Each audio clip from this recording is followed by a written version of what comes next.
यह सूत्र पढ़ना यह सूत्र आत्म रहा है। क्यों इस सूत्र को यहाँ पर रखने की आवश्यकता समझ में आई है? देखिए, वर्णों के भेद को बता रहे हैं। अच्छा, वर्ण कितने प्रकार के हैं? पहले बताया गया कि अच ऋत्व संज्ञक होता है। फिर बताया गया कि प्रत्येक 3 प्रकार का, रस्व भी 3 प्रकार का है, दीर्घ भी 3 प्रकार का है, अभिरुद्ध भी 3 प्रकार का है। एक ही अच ये आकार, यही जो कितने प्रकार का हो गया? 9 प्रकार का। पहले इसके 3 भेद,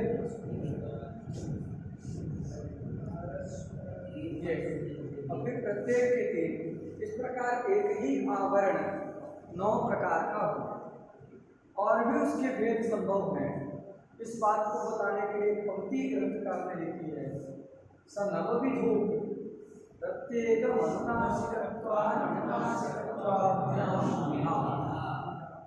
अच 9 प्रकार का होते हुए भी अनुनासिक और अननुनासिक के भेद से 2 प्रकार का और होता।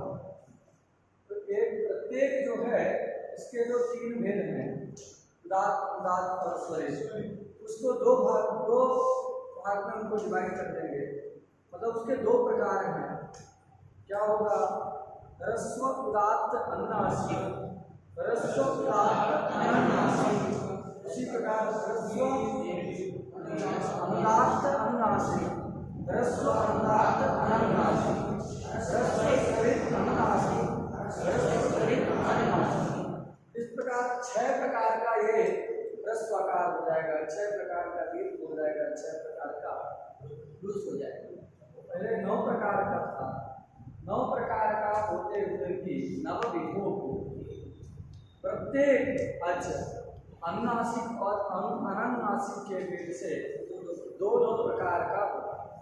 ये प्रकार तो बता दिया, लेकिन अनुनासिक किसको कहते हैं, अननुनासिक किसको कहते हैं, यह अभी तक नहीं बताया। इसलिए दोनों का ज्ञान अपेक्षित है। अनुनासिक क्या है और अननुनासिक क्या है, ये दोनों का ज्ञान अपेक्षित यहाँ पर। अब ये जो अनुनासिक वस्तु है वो क्या है? अनुनासिक का अभाव ही अननुनासिक। जो अनुनासिक नहीं है उसी को हम क्या कह देते हैं? अननुनासिक। समझाइए, अनुनासिक। जैसे आप घट को जानते हैं, तो हम ये कलम दिखाए, आप कहेंगे ये घट नहीं, कहेंगे नहीं, क्योंकि आप घट से परिचित हैं, घड़े से खूब परिचित हैं। और आपको कलम दिखा करके अगर हम ये बताएं कि देखो इसको घट कहते हैं, तो आप सब समझ जाएंगे कि ये घट नहीं। क्यों? क्योंकि आपको घट का ज्ञान है। तो ये जो अनुनासिक है उसका अभाव ही अनुनासिक है। तो एक नियम है, अभाव को जानने के लिए उसके प्रतियोगी को जानना आवश्यक होता है। क्या नियम है? अभाव ज्ञानम प्रति प्रतियोगी ज्ञानम कारणम भवति। किसी भी वस्तु के अभाव को जानना है तो उसका जो अभाव का जो प्रतियोगी है वह वस्तु, उसका ज्ञान अपेक्षित रहता है। यहाँ हम कहें घटाभाव है, अब आप घट को ही नहीं जानते हो अगर, तो आपके मन में लगेगा कि इतना सारा सामग्री पड़ा है, हो सकता है इसी में से किसी को घट कहते हो, तो आपको ठीक ठीक घटाभाव का ज्ञान नहीं होगा। लेकिन जिस व्यक्ति को घट का ज्ञान है, घट से उसका परिचय है, तो यहाँ पर वो शीघ्र ही समझ जाएगा कि घट नहीं, घटाभाव। अभाव को जानना है तो उसके प्रतियोगी को जानना आवश्यक है। अभाव ज्ञानम प्रति प्रतियोगी ज्ञानम कारणम, ऐसा एक नियम। तो यहाँ पर ये अनुनासिक क्या है? अनुनासिक का अभाव ही अनुनासिक, जो अनुनासिक नहीं है वह अनुनासिक। इसलिए अनुनासिक को पहले बताया जाए। जो आप जान गए कितने अनुनासिक हैं तो आप ये निश्चय कर पाएंगे कि इससे अतिरिक्त जो है वह अनुनासिक है, अनुनासिक नहीं। इसलिए सबसे पहले अनुनासिक पदार्थ क्या है इसको बताने के लिए यह अनुनासिक संज्ञा करने वाला सूत्र उपस्थित होता है। मुख नासिका वचनोन्नासिका, संज्ञा सूत्र है, अतः दो दल निश्चित रहेंगे, संज्ञा दल और संज्ञी दल। मुख नासिका वचन इतना संज्ञी दल है और अनुनासिका यह संज्ञा दल। इस सूत्र के द्वारा अनुनासिक संज्ञा की जा रही है। अनुनासिक संज्ञा किसकी करेगा? तो मुख नासिका वचन की अनुनासिक संज्ञा करेगा। दोनों ही दल प्रथमा के एक वचन के, अनुनासिका भी प्रथमा के एक वचन का रूप है और मुखनासिका वचनः ये भी प्रथमा के एक वचन का रूप है। दोनों ही पद प्रथमैक वचनांत है तथा पहला पद संज्ञी बोधक है और दूसरा पद संज्ञा बोधक है। अब जो संज्ञी बोधक पद है वह समस्त पद, कैसा पद है? समस्त पद है, अर्थात उस पद में समास हुआ। तो प्रश्न होगा आखिर कौन सा समास यहाँ हुआ, इसका विग्रह क्या है? कहा समास हुआ, वो विग्रह हुआ। इस प्रकार का प्रश्न ये तुरंत उत्पन्न हो जाएगा जैसे आपको ज्ञान होगा कि ये समस्त है। कोई भी कहे कि पद समस्त है तो एक स्वाभाविक प्रश्न है कि कहा समास हुआ, वो विग्रह, ऐसा एक स्वाभाविक। यहाँ हमने बताया मुखनासिका वचनः इति यत् संज्ञीबोधकं दलं तत् समस्तमस्ति तत्र कः समासः इति इदानीं विचार्यते। तो यहाँ देखो मुख, नासिका और वचन तीन शब्द दिख रहे हैं। तो तीन शब्द कैसे बनेंगे? मतलब उनको मिलाकर के एक बनाया गया है। दो बार समास करो, दो बार क्या बोलते? तीन बार समास करना होगा। यहाँ कैसे करेंगे? पहले समास करना है मुखेन सहिता, मुखेन सहिता इति मुख सहिता ऐसा।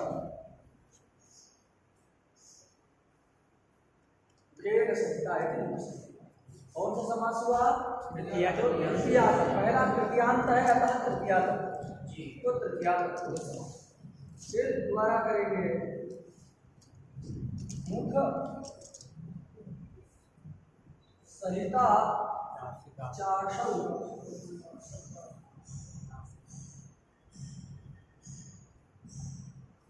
नासिका च, ऐसा। यहाँ विशेषणम विशेषण बहुलम इस सूत्र के द्वारा कर्मधारय समास किए तो क्या बन जाएगा? मुख नासिका, क्या बनेगा? मुख नासिका। फिर मुख नासिका का वचन शब्द के साथ समास करना। वचन जो शब्द है उसमें कर्म अर्थ में लुट प्रत्यय हुआ है। उच्यते असौ वचनः, उच्यते असौ वचनः। वचन में कर्म अर्थ में लुट, इसमें लुट है कर्म में लुट प्रत्यय। लुट प्रत्यय विधान करने वाला जो सूत्र है वह कहता है कि करण अर्थ में और अधिकरण अर्थ में लुट होता है। सूत्र है करणाधिकरणयोश्च, क्या सूत्र है? करणाधिकरणयोश्च। सूत्र क्या कहता है? करणे अर्थे अधिकरणे अर्थे च लुट प्रत्ययः भवति, ऐसा कहता है। लेकिन एक अलग सूत्र आप जानते होंगे कृत्य लुटो बहुलम, क्या सूत्र है? कृत्य लुटो बहुलम। कृत्य लुटो बहुलम, तो कृत्य संज्ञक जो 7 प्रत्यय हैं, तब्य तब्य अन्य इत्यादि, तथा जो लुट प्रत्यय है वो बाहुल्येन होता है। बाहुल का मतलब क्या है? प्रवृत्ति।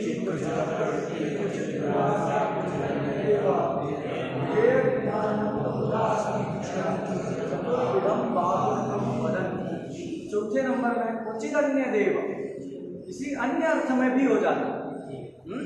जिस अर्थ में विहित है कारण अधिकरण उसमें तो होता ही है, लेकिन कहीं कहीं उससे अतिरिक्त अर्थ में भी हो जाता है। क्वचित अन्य देव, किसी अन्य अर्थ में भी हो जाता है। यहाँ अन्य अर्थ क्या है? कर्म अर्थ है। इस कर्म अर्थ में लिखते हुए उच्यते अशहु वचनः, मतलब जिसका उच्चारण किया जाए वही वचन। कर्ण में करेंगे तो जिसके द्वारा उच्चारण किया जाए वह वचन कहलाए। उच्चारण मुख से करते हैं अथवा तालवादी स्थान से करते हैं तो वचन शब्द का अर्थ हो जाएगा तालवादी स्थान या मुख। तो मुख तो पहले से लिखा है, उसको कहने की आवश्यकता है, इसलिए यहाँ वचन का क्या करना है? उच्चते असहु वचनः, मतलब उच्चार्यमान, जो उच्चारित हो रहा हो, यही जो वचन शब्द का अर्थ है। इसलिए वृत्ति में लिखा है उच्चार्यमान। उच्चार्यमान वृत्ति में कहाँ से आया है? वचन शब्द के द्वारा ही आया है। वचन का ही अर्थ है उच्चार्यमान। इसकी उत्पत्ति से कर्म व्युत्पत्ति से, कर्म में युक्त करने पर उच्चार्यमान अर्थ होता है। अब उस वचन का तृतीयांत के साथ समास करेंगे मुखनासिकया। मुखनासिकया वचनः इति मुखनासिक वचनः। देखिए कितने बार समास हम लोग कर रहे हैं। सबसे पहले मुखेन सहिता इति मुख सहिता, कर्तृकरणे कृता बहुलम, इस सूत्र के द्वारा समास हुआ। फिर मुख सहिता चासौ नासिका च, इस प्रकार का विग्रह करके मुख सहितासु नासिकासु का विशेषणम विशेषेण बहुलम, इस सूत्र के द्वारा समास करेंगे। तथा साक पार्थिवादि नाम सिद्धये उत्तर पदलोपस्योपसंख्यान, इस सूत्र के इस वार्तिक के द्वारा सहित शब्द का लोप हो जाएगा। मुख सहिता चासौ नासिका च, ऐसा जो विग्रह करके कर्मधारय समास करेंगे उसमें साक पार्थिवादि नाम सिद्धये उत्तर पदलोपस्योपसंख्यान, इस वार्तिक के द्वारा उत्तर पद जो संहिता था उसका जो सहित का लोप हो गया, बचेगा क्या? मुखनासिका। फिर उस मुखनासिका का तृतीयांत का मुखनासिकया वचनः, वचन के साथ करेंगे तो मुखनासिका वचनः, ऐसा एक शब्द बनेगा। अब देखो सहित का लोप हो गया है लेकिन अर्थ में उसका लाभ हो जाता है। तो यासिष्यते सलुप्यमान, जो शेष बच जाता है वो लुप्यमान के अर्थ को भी, लुप्यमान मतलब इसका लोप हो गया। क्या नियम है? यहाँ शिष्यते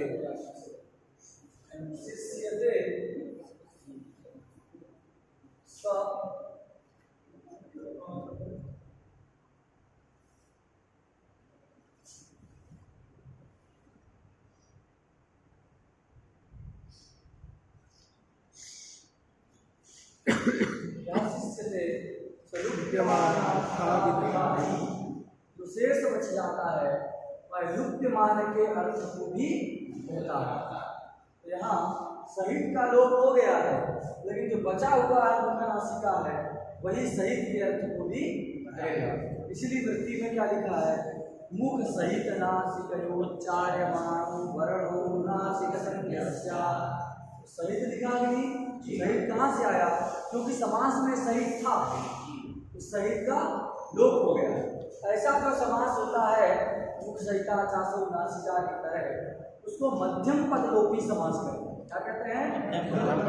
मध्य में जो सहिता था, सहित था, उसका लोप हो गया है कि नहीं?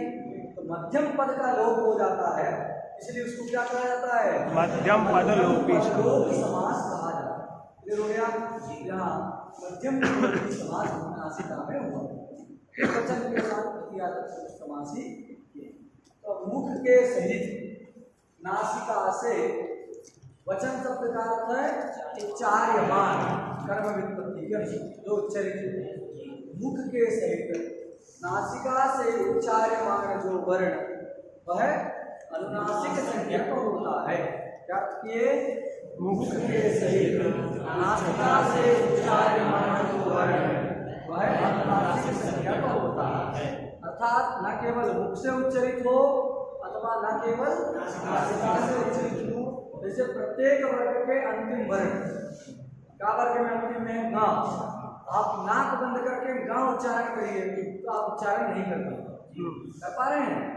नाक बंद करके ग नहीं हो रहा ठीक से, ग उच्चारण नासिका की सहायता अपेक्षित। उसी पर यहाँ उच्चारण करना है, चमड़ का लास्ट तो नहीं कर पाएंगे, ना नहीं कर पाएंगे, माँ नहीं कहेंगे। और मुख बंद करके नाक से भी नहीं कह पाओगे, केवल मुख बंद करके नाक से बोल रहे हैं तो नहीं होगा। इसलिए मुख तो चाहिए ही चाहिए, उसके साथ किसकी सहायता अपेक्षित है? नासिका की भी सहायता अपेक्षित। मुख के सहित, मुख के साथ नासिका की सहायता से उच्चार्यमान जो वर्ण है वो वर्ण अनुनासिक संज्ञक होते हैं। बात समझ रहे हैं?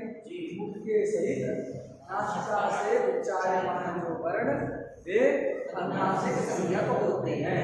ऐसा जो इस सूत्र का अर्थ हो गया।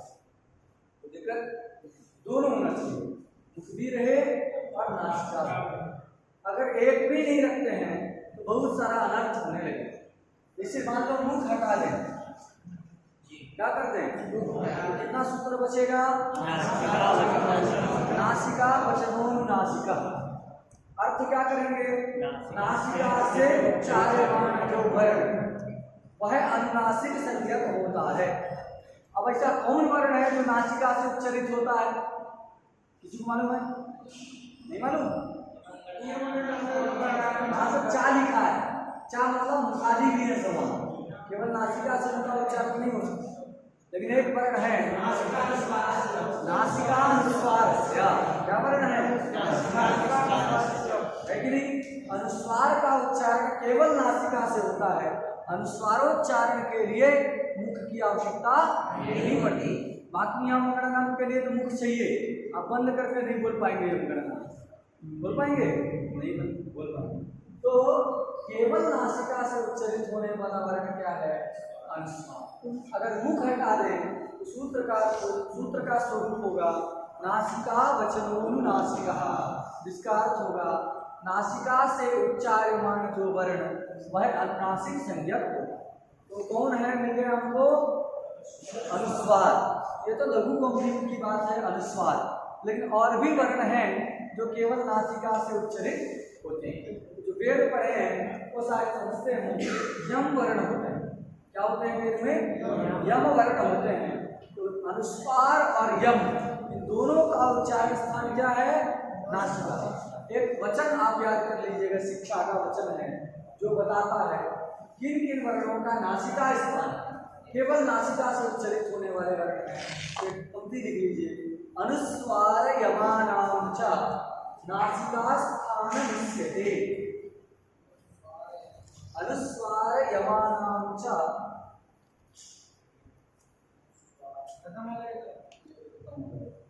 अनुस्वार यमानां च नासिका स्थान निश्यते। यमानां च नासिका स्थान निश्यते। अनुस्वार यमानां च नासिका स्थान निश्यते। स्थान निश्यते, स्थान निश्यते। समझ आ गया? अनुस्वार और यम वर्ण उन सब का उच्चारण स्थान क्या है? अगर मुख हटा दें तो किनकी अनुनासिक संज्ञा होगी? यमों की होगी और अनुस्वार की होगी। अब जितने सूत्र अनुनासिक विधान करते हैं, ये तो संज्ञा करने वाला सूत्र है, ये अनुनासिक संज्ञा करने वाला सूत्र है। बहुत सारे विधान करने वाले सूत्र है कि नहीं? जैसे यरोनासिके नासिको वा एतद मुरारी, एतद में जो दा रहता है उसको अनुनासिक आदेश कर देता है तो ना हो जाता, लेकिन मुख हटा दें तो अनुनासिक कौन रहेगा? केवल अनुस्वार अथवा यम। यम का तो वेद में प्रयोग होता है, लेकिन अनुस्वार बच गया, उसके दा के स्थान में क्या हो जाएगा? अनुस्वार होने लगेगा, जिससे एतद मुरारी बन पाएगा? नहीं बन पाएगा। यम जो वर्ण होते हैं, ऐसे दो वर्ण जहां साथ में रहे, जैसे अग्नि दे दे तो ये अग्नि ऐसा दो दिखा, दो का दिख रहा, तो क्या है?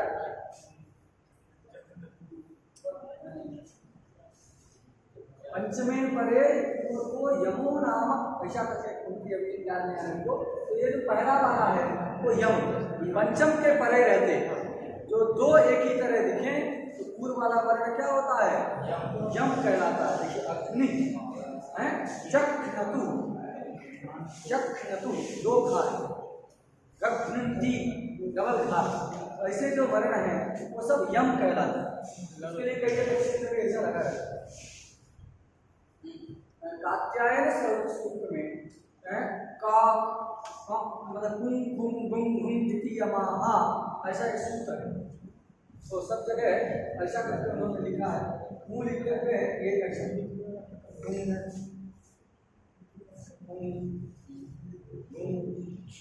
और ये अच्छा उन्होंने एक सूत्र बनाया, यमा हा गुम गुम गुम गुम यमा हा, ये कात्यायन सूत्र। तो वेद में इनकी प्रसिद्धि जो है लोक में प्रायः इनका प्रयोग कम, लेकिन अनुस्वार का प्रयोग तो होता है। तो जितने सूत्र अनुनासिक विधान करने वाले हैं, क्या है? जितने भी सूत्र अनुनासिक विधान करने वाले हैं, मुख नहीं रहेंगे तो अनुनासिक के स्थान में क्या हो जाएगा? सब जगह अनुस्वार ही हो जाएगा। जैसे यरोन नासिके नासिको वाका उदाहरण है? एतद मुरारी, अब एतद मुरारी में यरोन नासिके नासिको वासे, जैसे दा को अनुनासिक करना है तो इसके अनुनासिक संज्ञा किसकी होगी? केवल अनुस्वार की, तो दा के स्थान में अनुस्वार होने लगेगा। एतद मुरारी, ये जो नकार घटित रूप बनता है वो नहीं बनता है। वैसे ही आप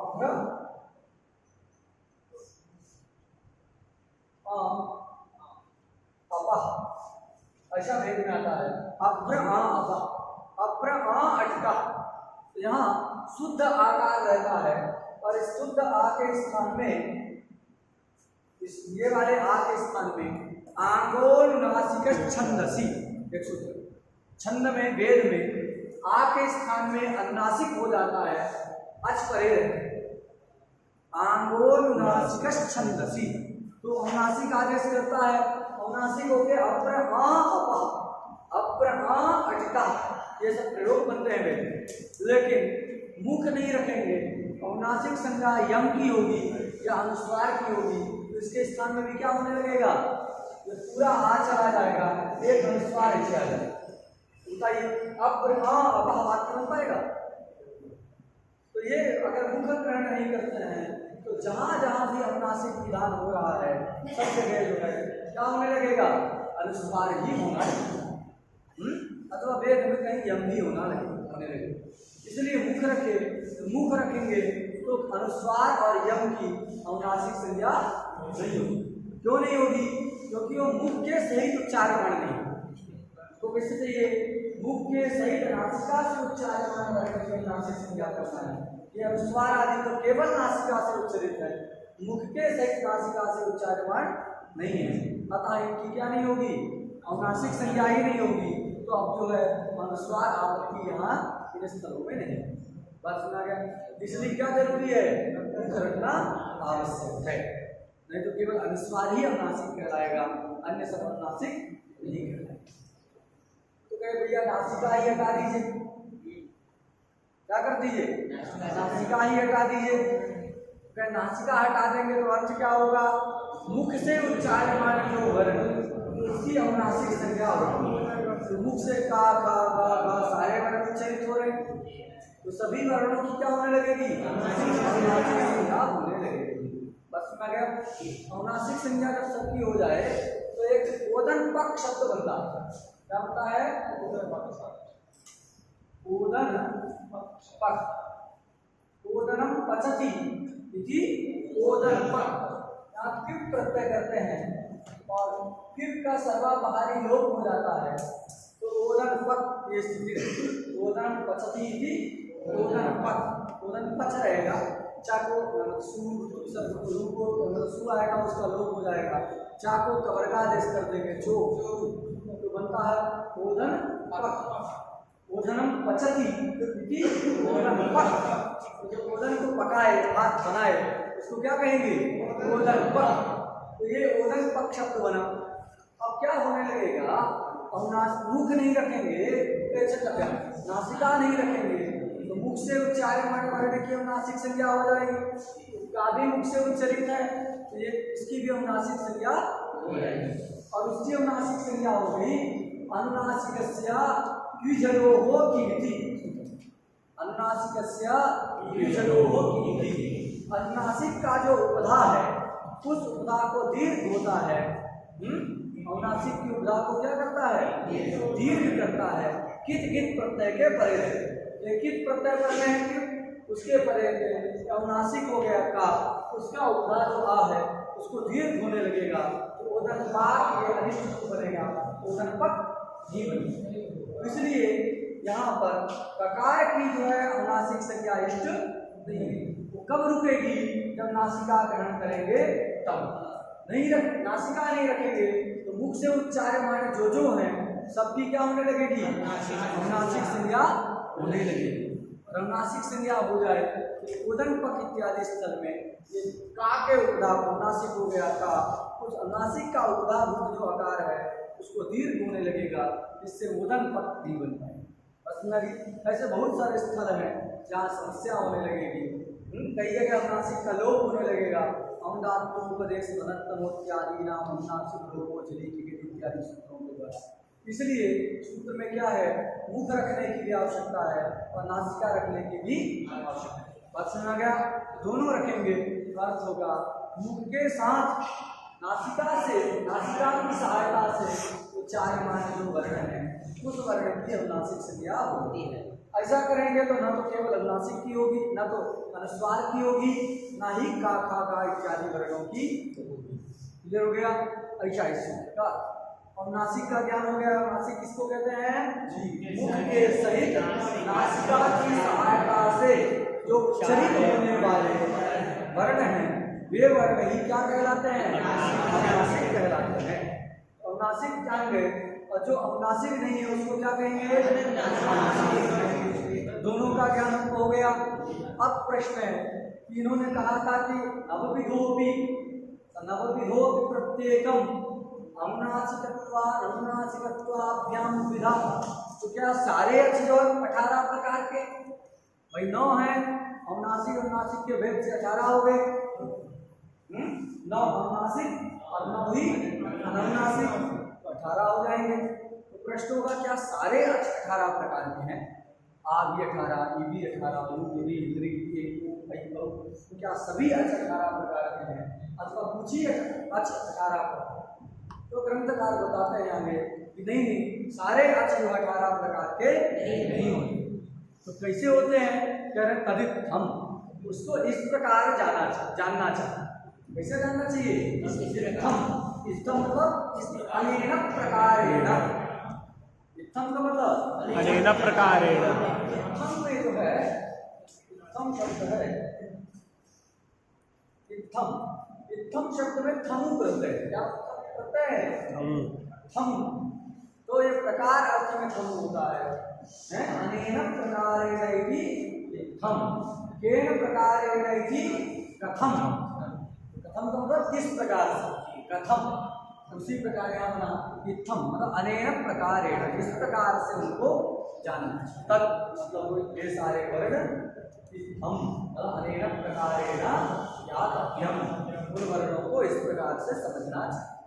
इसे समझना चाहिए तो लिख रहे हैं आ ई उ री एषां वर्णानां प्रत्येकम 18 शुरू के जो प्रकार इकार, उकार और विकार हैं, इन प्रत्येक ये चारों वर्ण कितने प्रकार के होते हैं? 18 प्रकार के होते हैं। समझा गया कि नहीं? तो प्रत्येकम 18 भेद, आ भी 18 प्रकार का, री भी 18 प्रकार का, री भी 18 प्रकार का और री भी लिख है ना जी। हाँ, री 18 प्रकार, री 18 प्रकार का नहीं। तो आ, ई, उ और री, ये जो 4 वर्ण हैं प्रत्येक के 18 प्रकार होते हैं। बात समझ गया?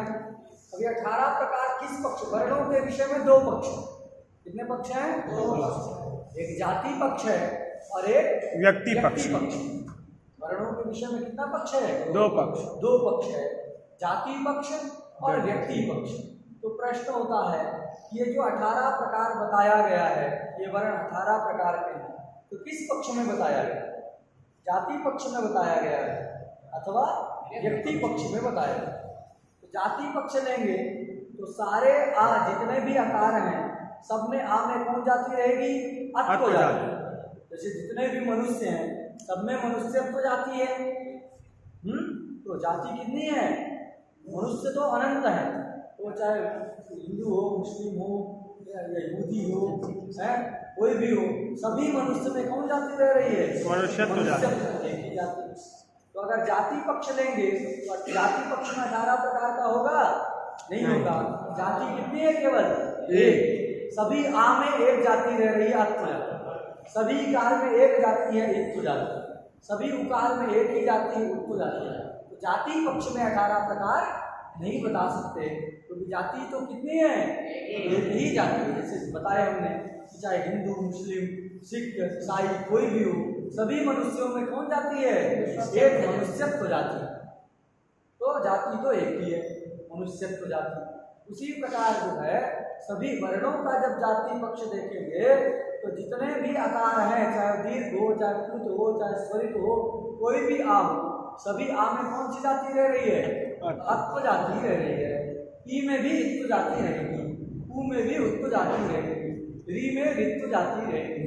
इस प्रकार जाति पक्ष लेंगे तो जाति जो एक ही है, तो फिर 18 प्रकार जो है प्रत्येक का हो नहीं सकता। समझा गया? तो इसका मतलब क्या है कि जाति पक्ष में ये नहीं है। तो कहीं कोई बात नहीं, व्यक्ति पक्ष मानेंगे। क्या मानेंगे हम? व्यक्ति पक्ष मानेंगे तो 18 व्यक्ति हैं, इसलिए 18 प्रकार हो गया। तो व्यक्ति पक्ष में भी नहीं माना जा सकता, ये 18 प्रकार नहीं बताया जा सकता। क्यों? क्योंकि व्यक्ति जो है उच्चारणिता के भेद से अलग अलग है। हमने आ उच्चारण किया तो अस्मद उच्चरित जो आकार है वो भिन्न व्यक्ति है। आपने उसी आ को उच्चारण किया तो आपके द्वारा उच्चरित आ वर्ण जो है भिन्न है, वो भिन्न व्यक्ति है। फिर किसी राम ने फिर से आ को उच्चारण किया तो भिन्न व्यक्ति है। तो उच्चारणिता कितने हैं दुनिया में? अरे अनंत है, अरबों खरब होंगे, कई खरब है। तो जितने प्राणी हैं सब उच्चारण करेंगे आ का, तो प्रत्येक व्यक्ति के द्वारा उच्चरित जो आ व्यक्ति है तो आ व्यक्ति कितना होगा? सब भिन्न भिन्न होंगे। तो व्यक्ति उच्चारणिता व्यक्ति अनंत है, इसलिए ये आ व्यक्ति भी कितना हो जाएगा? अनंत।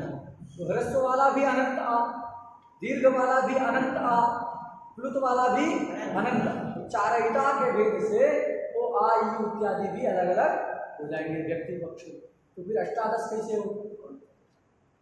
जाति पक्ष मानेंगे तो एक ही अत्व है, जितने भी आकार है किसी के द्वारा भी उच्चरित हो, दीर्घ हो, प्लुत हो, कुछ भी हो, सभी आ में अत्व जाति रहती है, इसलिए 18 कहना उस पक्ष में ठीक नहीं।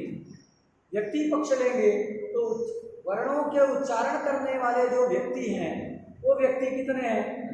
अनंत हैं। उनके द्वारा उच्चरित जो आकार व्यक्ति है वो आकार व्यक्ति भी कितना होगा? अनंत होगा। तो उस पक्ष में भी, व्यक्ति पक्ष में भी वर्णों का व्यक्ति पक्ष लिया जाए तो व्यक्ति पक्ष में भी 18 नहीं कह सकते। फिर ग्रंथकार ने कैसे लिख दिया कि प्रत्येकम 18 भेदा। प्रश्न समझ में आखिर कैसे लिख दिया ये जो है यहाँ प्रश्न होता है। 2 ही पक्ष, तीसरा कोई पक्ष बनाया नहीं गया। एक जाति पक्ष और व्यक्ति पक्ष। जाति पक्ष में एक ही जाति, व्यक्ति पक्ष में अनंत व्यक्ति, प्रत्येक इंसान के द्वारा उच्चरित, इंसान क्या पशु भी ले लो वो भी आ का उच्चारण करता है, गाय बुलाती है तो वो भी उच्चारण करती है। तो प्रत्येक प्राणी के द्वारा उच्चरित आ व्यक्ति जो है भिन्न भिन्न है, तो अनंत हो गए। अनंत हो गए तो अष्टादश कैसे हो गए? बात सुना रही। तो कहीं ये जो प्रश्न है समाधान यह है कि यहाँ पर जो ह्रस्व उदात्त अनुनासिक वर्ण है उसमें एक धर्म रहेगा ह्रस्व उदात्त अनुनासिकत्व। क्या धर्म रहेगा? कत्व। और दूसरे उसी प्रकार ह्रस्व उदात्त अनुनासिकत्व, ह्रस्व दीर्घ ह्रस्व अनुदात्त अनुनासिकत्व, ह्रस्व अनुदात्त अननुनासिकत्व। इस प्रकार जो है प्रत्येक 18 धर्म मिल जाएंगे। क्या मिल जाएंगे? अष्टादश धर्म मिल जाएंगे। उन धर्मों को लेकर के ही यहाँ अष्टादश प्रकार जो है बताया गया, अथवा तरीके जो गिराया गया है कि जो दीर्घ इस तरह से जो गिरेंगे तो इस प्रकार 18 हो जाएंगे। बात सुना गया? नहीं तो व्यक्ति पक्ष देखेंगे तो अनंत आ व्यक्ति मिलेंगे। अष्टादश कथन संगत। अष्टादश कथन कैसे किया गया? तो अष्टादश धर्म जो ऊपर गिनाया गया है उस रीति से उस आकार में अष्टादश प्रकार का धर्म रहेगा जो कि व्याकरण शास्त्र में उपयोगी है, अतः अष्टादश प्रकार के कहा। नहीं तो भी ये अष्टादश ऊपर कहाँ गिनाया गया? ऊपर अरे ऊपर कहा गया ना 9 गिनाया गया, फिर का अनुनासिक अनुनासिक के भेद से 2 प्रकार का 18 हो गए कि नहीं? ऊपर जो गिनाया गया है उस रीति से यहाँ समझना। नहीं तो बताए वही अष्टादश धर्म आपको मिलेंगे। तो अष्टादश धर्म है इसलिए क्या हो गया? अष्टादश यहाँ पर गिना दिया गया, धर्मों को लेकर के ही गिनाया गया। बात सुना गई? और वो भी कौन से हैं जो व्याकरण में उपयोगी है? कहाँ उपयोगी है? अष्टादश प्रकार का अवर्ण कहाँ उपयोगी है? बाकी तो ज्यादा भी होते हैं। अभी कभी गाना सुने होंगे आप, तो आप बोलते हैं तो कितने देर तक बोलते रहते हैं। यहाँ तो 3 मात्रा तक ही प्रयुक्त होता है, वो तो चौथा 5वां मात्रा भी रहता है कि जी।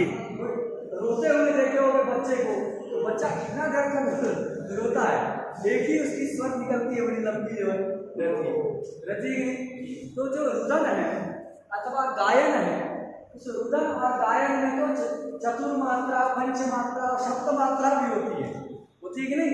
सप्तम स्वर कहते हैं, तो इतना भी होता है। लेकिन यहाँ जो है जो बताया गया कि 1 मात्रा, 2 मात्रा, 3 मात्रा, तो व्याकरण शास्त्र के लिए बताया गया है। इस प्रकार व्याकरण में अष्टादश धर्म मिलेंगे, उन धर्मों के अनुसार ही अष्टादश प्रकार इनके बताए गए। नहीं तो चौथा मात्रा, 5वां मात्रा लोगे तो पूर्व के तरीके कुछ और उसका नाम रखना पड़ेगा है, और फिर कितने सारे हो जाएंगे उस तरीके से।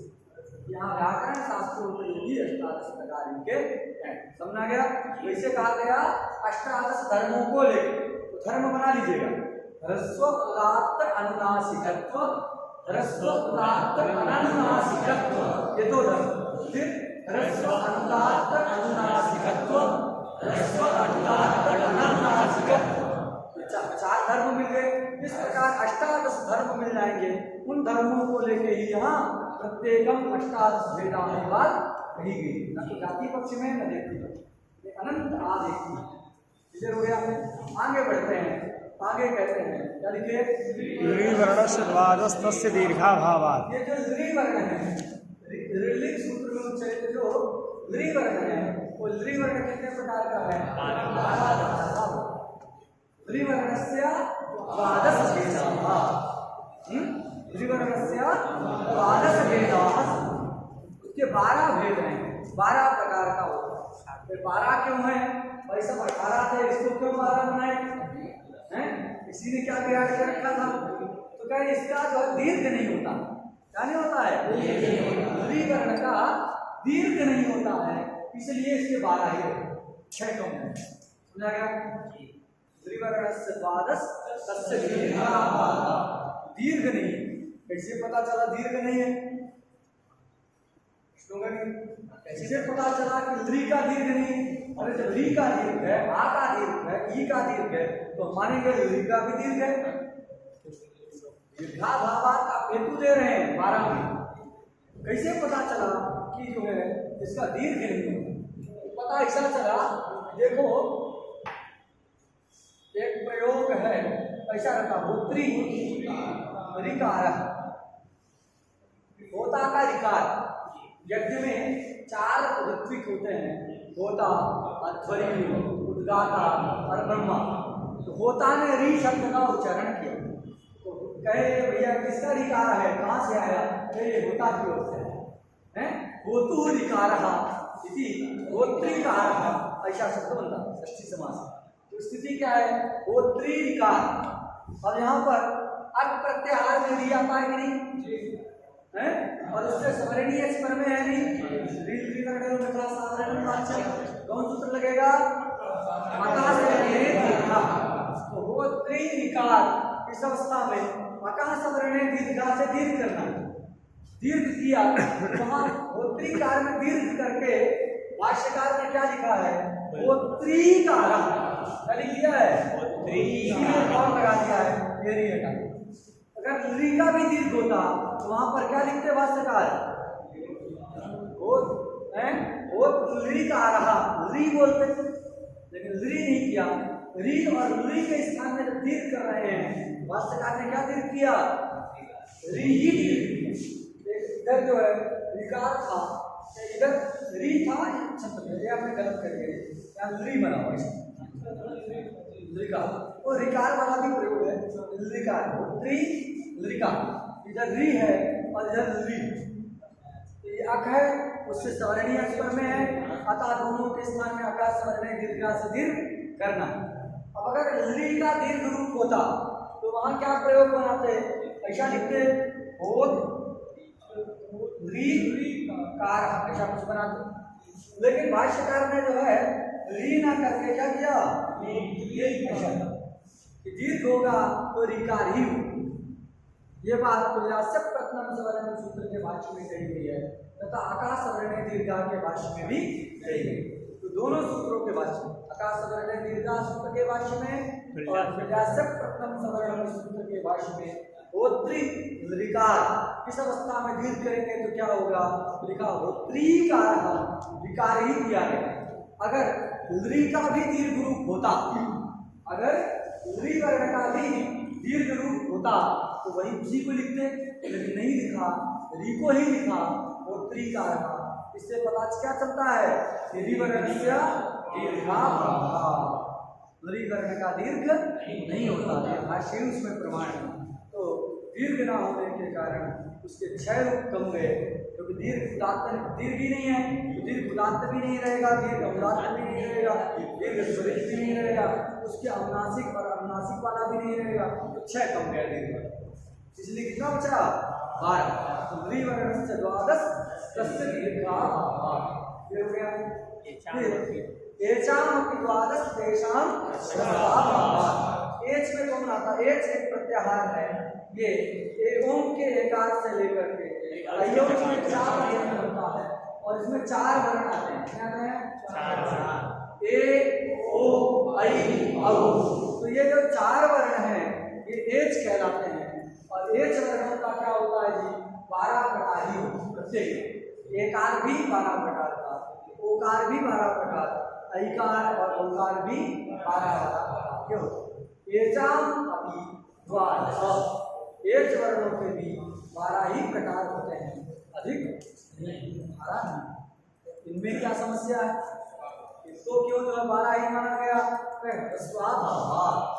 माना गया कि ये जो एच वर्ण है इनका ह्रस्व वाला रूप नहीं होता है, समझा गया, ह्रस्व रूप नहीं होता, इसलिए 12 ही दीर्घ रूप रहेगा।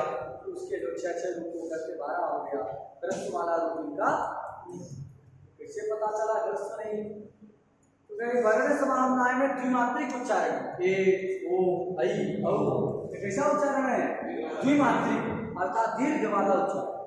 अगर ह्रस्व होता, इन वर्णों का ह्रस्व होता तो वर्ण समानताएं में भी क्या लिखते, ह्रस्व ही लिखते, जैसे कि आ ई उ री, ये सब ह्रस्व लिखा है कि नहीं। तो उसी प्रकार यही क्रम है कि पहले ह्रस्व लिखे, ह्रस्व से ही दीर्घ का बोध हो जाता है। लेकिन यहाँ उन्होंने क्या किया, एवं और अयौच में द्विमात्रिक एकार ओकार ऐकार और ओकार को रखा है। अगर ह्रस्व होता तो ह्रस्व वाला एक मात्रिक ही रखते, लेकिन नहीं रखा। इससे पता चलता है क्या, इनका दीर्घ इनका ह्रस्व होता ही नहीं तो वही रखते। सुना गया। वर्ण समान्वय में ह्रस्व का उच्चारण ना करके तो द्विमात्रिक दीर्घ का ही उच्चारण किया है, उससे पता चलता है कि एच वर्णों का क्या नहीं होता, नहीं होता, हमेशा दीर्घ पर वृद्धि रहता है। इसलिए इसके भी 12 प्रकार समझ गया। ये द्वादश यह बात जो है एवं सूत्र के भाष्य में लिखी है कि जो है इनका ह्रस्व नहीं होता, हमेशा एवं सूत्र के भाष्य से ही सिद्ध होता है। बात समझ गई। समय कितना पूरा समय हो गया।